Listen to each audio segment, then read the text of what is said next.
Hello, welcome to the Empowered Empath. Today we're talking about why your quote unquote vice is your greatest teacher. This is a subject very near and dear to my heart because I have had this vice, quote unquote, since I was like a pre teenager. And that vice is overeating. So that's been almost 30 years of my life. And what I really want to talk about today is, oh God, so many things. I'm going to speak to this topic from the place where I'm at currently in my healing of this particular vice in my own life. One day when I feel ready and I feel complete with the lessons learned in this almost 30-year experience, I really want to offer a course to help people, especially sensitives, and especially people who operate their lives from a more non-linear place, on how to stop overeating. And I think I'm going to name it something different because I've taken a course called How to Stop Overeating, and what it completely misses when we look at our vice, whatever the fuck it is, whether it's overeating or over drinking or, anything, it completely misses the wisdom inherent in the wound. So overeating is just the fucking symptom. Over drinking is just a symptom. Over yelling, right? Anybody else have gotten into that habit of over yelling at their kids, over irritation, an emotion. You can be addicted to an emotion. It's a symptom of a part of you that is not yet fully conscious, that is not yet awake. It is a way, it is a tool that you used when you didn't know how to feel a really challenging spot. You didn't know how to get through that sticky spot of that particular experience. So you used a buffer, food, whatever, alcohol, drugs, whatever. The thing actually doesn't matter, really. It is something that you once used when you didn't have another tool available to you at the time. You didn't have, what I mean by that is, when we meet up against a situation in our life, no matter what age we are, and we don't know how to process through it, we will find one way or another to support ourselves. So it's really, the vice is really a journey of deep compassion. It is really a journey of deep reclamation of self, of parts of yourself. So, yes, I've learned things from different courses on overeating that I've took over the course of almost 3 decades, for sure. How could I not, right? But I always felt like a square, what is that expression? A round peg trying to fit into a square hole. Because all of these courses really prioritized the overeating is the problem. The quote unquote being overweight is the problem. The extra cellulite is the problem. When in reality, it's actually not. It's the symptom. It's the symptom, and it's the simultaneously it's the tool that you're using to get through a sticky spot in your life. So the problem isn't the fucking vice. The problem is the fact that you're there. Let's see, how do I want to say this? The problem is the unconscious sticky spot that has now become a ruler of your life. It has become this little dictator. It's become so far shoved in the shadow of unconsciousness that it is making you do things seemingly, it feels like, without your consent, right? Anybody ever binged food or alcohol or drugs or whatever, where all of a sudden you like, quote unquote, wake up? It's like you're almost unconscious, just like shoving stuff into your mouth. And then you like wake up 45 minutes later and like, what the fuck did I just do?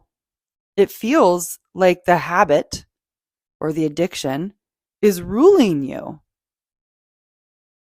So the problem is actually the unconsciousness.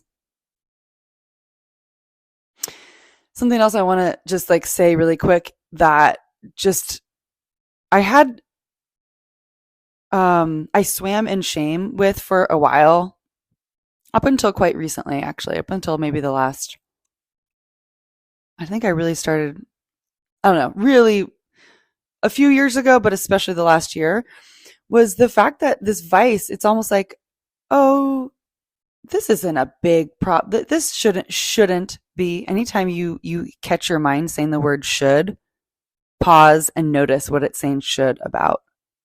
Let me offer a reframe on the should. Any should. Could be anything, right? Our brain loves to do the shoulds. Let me offer this. Should is could with shame put on top. So just try switching out shoulds with your coulds. Try switching out should with could and notice the difference in your energy when you do that. Okay. So here's the thing. My vice, quote unquote vice, I don't really like calling it a vice, has been overeating. And here's the thing. Genetically, my body is not like, I have what you would call a lean body by our American, I live in America, in the US, like American standards, American definition. I don't know. So you wouldn't actually look at me and think, wow, that bitch has a problem with overeating, you know? But it has been a really big problem. See, I'm catching myself saying that. It has been a really big challenge and something that I'm always practicing reframing, not always, especially more the last like year, is this idea that it is literally like there is a fucking powerhouse. Like our vice is like the storage facility of like a rocket ship of power. Did anybody watch The Fast and the Furious growing up? The first one? I think I was a teenager when it came out. I forget how old, but I remember going to see it in the theater. And like, do you remember how in that movie, Fast and the Furious, there was like, they raced cars and then like they would have like NOS. That's the first and last time I heard about whatever NOS is. Like, is it nitric oxide? I don't know. I could just be making up words, but whatever. They're racing their cars and then they're like, yeah, I hit the NOS. And like you hit it and it's like this massive speed boost forward. That's the treasure chest of energy, aka consciousness, that your vice is holding. It's a fucking treasure chest of consciousness. So whenever you want to open up that door and utilize that energy, it is available to you. It's sort of keeping it safe until you're ready to do the work, to do the self-reflection work, to gain that wisdom and gain that consciousness back and use it in your life now to up-level your life now and enjoy your life in so many more ways. Is it going to be challenging? Yeah, that's why you haven't done it. It's going to be challenging. You know what else is challenging? Like a really good spin workout. Like I'm obsessed with the class. Look it up and watch the trailer. If it's a movement modality that is truly revolutionary. It's like movement and spirituality combined. And oh my God. Anyway, you sweat in movement. Is it hard? Yeah. Is it like amazing? Yeah. Okay, so let's see. Let's just speak really quick to why we, oh, wait, I did speak to that. Why we use the vice. Why we use it is because, okay, I don't think I got into this enough yet. Why we use a vice, a tool to get us through a moment, is because we are avoiding feeling emotion. Okay? There is an emotion that we don't want to feel or don't yet have the ability to feel. That's it. That is fucking it. And when you can bring it down to the brass tacks, the simplicity of just that, it becomes doable. The hard spinning moment that you meet your vice in becomes doable, right? So going back, you can go back to episode 1 and practice at the very end of episode 1. I take us through processing an emotion. So you can go back to episode 1 and use that practice to, when you meet up against, if you're trying to change your relationship to your vice and you're trying to like not do it anymore, the first step is to make it conscious. How do you make it conscious? You sit with it. You process the emotion. Transmuting it is what is the natural byproduct of processing an emotion, right? First, you have to become aware of it, then you process it through your body, and then naturally it alchemizes. Okay. One of these days I will do a bonus episode of just like a 10-minute process emotion thing. So you can just come to the podcast and just like click play and you won't have to hear me ramble on and talk for like 20 minutes first. Okay, so here's the thing. What's interesting about when you're trying to change your relationship to a vice is one way you can think about it is you are simply outgrowing it. You're outgrowing it. How different does it feel to when you're meeting up against the moment? What time does your vice rear its head? Is it 3 o'clock? Is it 5 p.m.? Like when does it come up? Like when is the pattern? Okay, so notice it. So instead of when it comes up and you're like, oh no, oh fuck, it's here.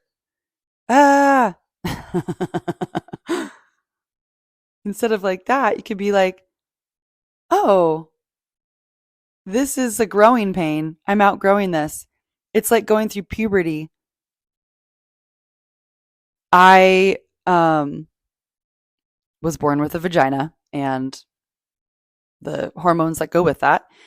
I never went through like my voice changing and cracking like my male counterparts did, but I remember watching the boys that I knew for years all of a sudden in 8th grade like be talking to me and in the middle of a sentence their voice would go ah, and then I'd see like embarrassment flash across their eyes and I would just have so much like compassion for them and be like, "Oh my god, dude. It's okay, but also that sucks. Like, I totally get that." Right. So that's like, apply that to that moment of when you meet your vice at 5 p.m. Oh, this is my voice cracking. This is puberty. I'm outgrowing this. If you're trying to pause and be with it. Oh, this is part of outgrowing. Another piece I want to say is this is a process. I actually, like the most authentic way that I found for myself to move through this is to become awake in doing the vice first. Become conscious in doing it first. And then practice letting go of the action. And of course, I've played around with both probably a million times, but I think that's a really important part of it. Being awake to the pattern that you're doing first. Obviously, this doesn't apply to everything. Like if you're someone who maybe the vice that you use is cutting, like maybe it's something that's like drawing blood. I'm not a psychologist or psychiatrist, so I genuinely can't speak to that type of trauma. But in my experience, and from what I've heard watching other people do like a conscious uncoupling. You know how you've heard of like conscious uncoupling with relationships? This is like uncoupling with a vice. When you're consciously uncoupling with a vice, like you got to sit down and like listen to the fucker first, you know? Okay. Um, okay. So I want to leave you with a couple things to work with in bringing light to your own vice, which I think might be more appropriately named your teacher, like your wisdom teacher, like your PhD teacher, your AP class teacher. Like this is not self-reflection 101, right? This is where you know, okay, I've got self-reflection 101 down.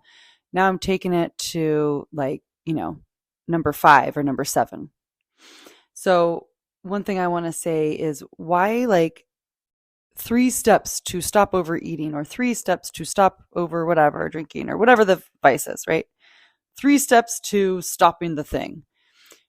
Why this doesn't work for everyone is because it inherently completely bypasses the wisdom within the thing. I know I spoke to this a little bit before, and honestly, I can see the paradox in what I just said, because really when you break it down, I can like see this being an umbrella. Like if I'm going to simplify this whole thing, like, yeah, okay, I think that this could be in steps. And I can see that actually being very digestible. Like, okay, here's like the 5 steps to stop overeating. But here's the thing, it could take 5 years. Like the reason why a linear timeline doesn't work for many people is because they're trying to fix the thing without realizing that it's actually an explorative process. And there's different like quote unquote levels that you go through. Like your system might not be ready to just cold turkey be completely done with the thing. Have you noticed? Have you tried like quitting your vice cold turkey? And did you notice that it worked until it didn't? It like, not that it can't work. For some people, it totally works. I think for a majority of people, including myself, it's a 2-degree process. And in our culture, we want things fast and we want them now. We want results, God damn it, and we want them now. So we will sign up with the thing that says, I will get you results in 6 weeks and 6 months, and you will be done overeating completely by then. Well, guess what? If you haven't actually integrated it along the way into your nervous system and your energetic system and everything, it's gonna come back. Why? Because you didn't learn the lessons. That's a really base way of saying it, but it's true. Like, and it's not like a punishment. It's not like a slap on the wrist. Like, you didn't learn the lessons. It's like, no, there's deep wisdom to be reclaimed in those pockets of unconsciousness. Like, you want those, So don't miss the energetic lessons along the way. Even if it takes you 5 times longer or 10 times longer, it's fucking worth it. Because the reward is not stopping the action. The reward is what you gain, the version of yourself, the consciousness that you reclaim. And then the action simply falls away. It sheds like a snake skin. It's the natural byproduct of doing this self-reflective work. What I want to leave you with that you can just go and start practicing right now in your own life. And remember, it's 2 degrees, right? Dosing yourself with what I'm about to share, 2 degrees every time. And every time, okay, I'm going to warn you, your brain, well, I don't know about your brain, but my brain and a shit ton of other people's brains, and I don't want to put this on you, but it is possible that your brain will tell you when you start practicing doing this work consciously, and you're like, okay, I'm going to do my like conscious feeling through this vice work. Your brain's you're going to do it 2 degrees, and your brain is going to tell you you didn't do it good enough. Your brain's going to point out all the ways why you suck and why this was just piddly, tiny little 2 degrees and you'll never get anywhere with this and you're not there yet. So you've already failed. Okay. Cheat code. Watch out for that. It happens to the best of us and it's very human of us and it's okay. Please, for the love of God, just watch when your brain offers that to you as an interpretation, as a thought. And because you have full conscious choice over whether or not you want to believe that thought or not. Allow the thought to be there. Notice what your automatic reaction is to a thought like that. And then go, I'm going to choose to believe something different. I'm going to choose to think a different thought about this. And I'll give you one to practice. So for example, semantics is really important when you're patterning your brain to think a certain way. So when you notice your brain giving you the automatic patterning of you're never going to get there because you're not there yet, intellectually, we could totally break that down, right? That's a bunch of bullshit. You're on the path. You're on the process of creating a new thing. You're living through the process. That's what life is, right? So switch the semantics and watch your energy shift with it. It's really subtle, but it's powerful. So when you see your brain go, oh, you're not there yet, you're never going to get there, and you notice it and you go, okay, I see you. I see what this interpretation is. That's why I'm feeling so shitty right now. Okay. It's in my conscious awareness. Now, because I have the power of choice, I'm going to choose this thought, which is,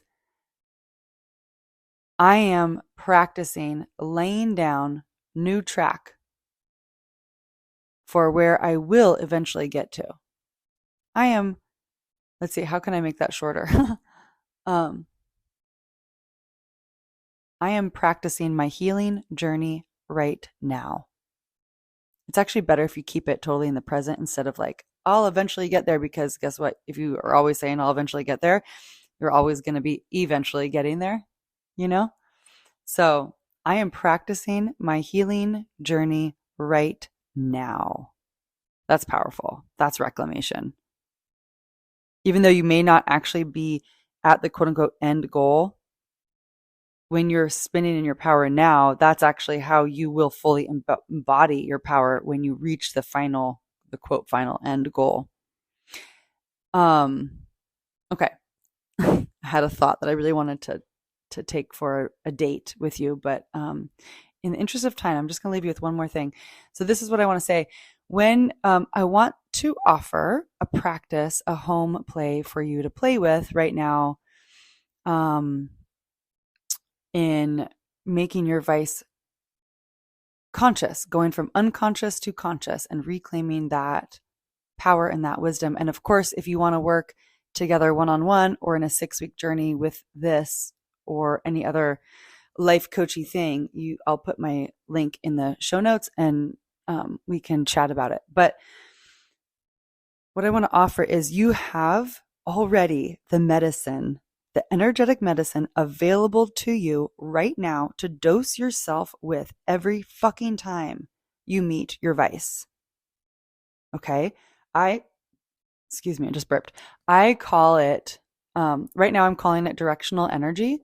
Burped again, excuse me. I think there's a lot of other energy work modalities that call it different things and maybe even the same thing, but this is just what's working for me. Take it or compost it.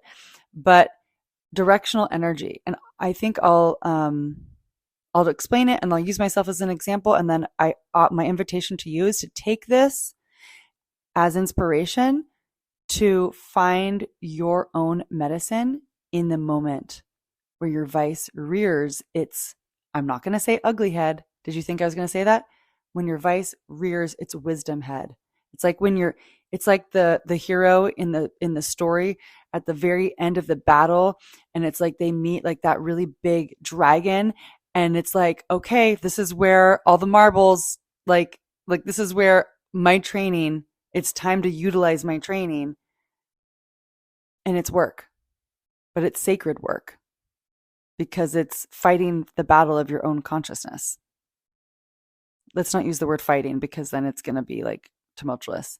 Playing, playing with tug of war. I don't know. Okay, so here we go.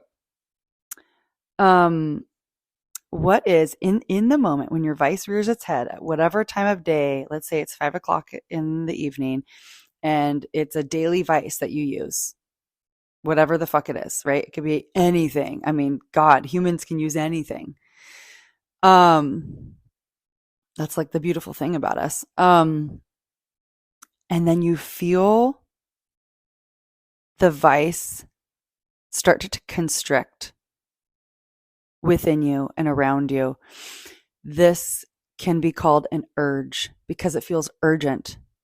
It's like your whole body's like, oh my God, we want this thing. We want it now. And remember, it only wants to give this to you because your system is trying to protect you from feeling a feeling you haven't yet practiced how to feel. Remember, it is simply protecting you from something you have not yet normalized within your system. All you have to do is normalize the thing underneath the vice and make it conscious. So you pause in the moment of the wanting the vice, of the urge, and you feel in that moment, you feel whatever comes up. You feel the challenge. And then, as you notice yourself feeling through this challenging moment, what do you naturally do? Where does your energy naturally want to go to balance out this moment? Where does your energy want to go? Does your energy want to go down? Down and in? Like down into the earth, into your heart? Does your energy want to go that way? Or does your energy want to go out past your head and kind of like live out there in the ether space? Okay, notice what your system is naturally going to do when you give it a chance to do it. Without reaching for the thing, you're giving it a chance to rebalance its own self. This is holistic healing at its simplest form. We all have this available to us. Okay, so that's your directional energy pattern to practice. That is your dose. That is your medicine dose. Give it to yourself right then. It'll take about 30 to 90 seconds for you to process this feeling through, to find your medicine dose, and then to alchemize and transmute that moment. Now, if this is a pattern you've been doing for a while, guess what? It'll come back. And that's fine because you have the medicine. You have the directional energy that you can dose yourself with. So keep dosing yourself with that energetic, directional energy. I'll give you an example to make this abstract a little bit less abstract, but it's still abstract because this is me we're talking to. So with me, when I find myself in a sense of, in the grip of an urge, which by the way, I use this directional energy all the fucking time when I'm out in public and I feel my energy start to leave my body, when I'm talking to my kids, all of it, right? This isn't just this isn't to only be used in the urge moment. This is like applied to all of life's quote unquote weak spots, because your vice is showing you simply a weak spot.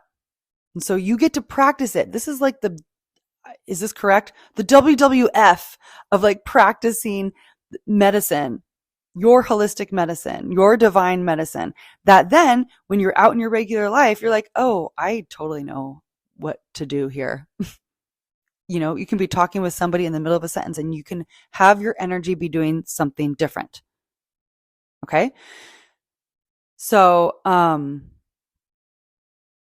for me, I'll feel the urge, or maybe I'll be out in, at the grocery store and I'll feel my energy start to do whatever. And I do the directional energy of downward. Sometimes the energy goes down my right leg and I just go with it because that's what feels most aligned. So I'm like, yes. And I start to feel myself come back. I start to feel my energy just like gather. And I know it because I've practiced this medicine that is my own medicine over and over again, where I'm like, this is what feels right to me. So it's like a down and in. It's like a downward into the earth and in into my heart. And then I've been using the color red. And it's like, okay, so now there's arrows literally moving downward and they're the color red. Okay, dose, dose, dose, right? I just dosed myself like 3 times with that. So that is a healing in that moment. And then I get to do, and then apply to all, right? Do it again and again and again. Now, what's funny is this is the way that I like to do it. Like some people like to work with the chakras and look at like, okay, where is the imbalance? Okay, what chakra is that related to? And okay, I'm going to work with the energy of that chakra. I'm going to look it up and do all that stuff. That's awesome. Honestly, that never worked for me. So I tend to do it seemingly backwards. It's just my own way. And I obviously encourage you to do it your own way too, where it's like, okay, this is the medicine that I feel. Okay, it's downward. Oh, okay, it's red. Okay, obviously, if you know about the chakras, that's the root chakra, and the energy that my body wants to do is grounding. Okay, great. Fabulous. It's cool to know the chakra. It's fun. But the medicine is more important than the knowing of the chakra. Believe you me, I have, when I first learned about the chakras, I'm like, okay, great. This is really cool. Now, what do I do with this information? You know? Okay. So I'll leave you with that. Again, if you want help with this or any other directional energy, yeah, my passion is working with the sensitives of our world to really ground your energy here. I think we're going to need all of us sensitives really standing in our power in this collective shift that we are doing. So, you know, unapologetically and compassionately claiming who you are, claiming your magic, claiming your energy, claiming all the different weird nuances to you, claiming the fact that maybe you do things a little differently. You work with these things called invisible energy that maybe your family doesn't understand, but you know is real. All of that stuff is really powerful. And yeah, I love you guys. And I'm here to help you. So you can book a single timeline jump session. Link is in the show notes. Or if you want something a little deeper, a little more long term, you can sign up for a 6-week one-to-one coaching journey with me. There's an application in the link in the show notes. All the things. There's all the things in that one little link with the buttons. So oh, and if this was helpful to you, would you please leave a review? I would so appreciate it. Thank you for listening and have fun with your home play this week. And I can't wait to talk to you next week. Okay, bye for now.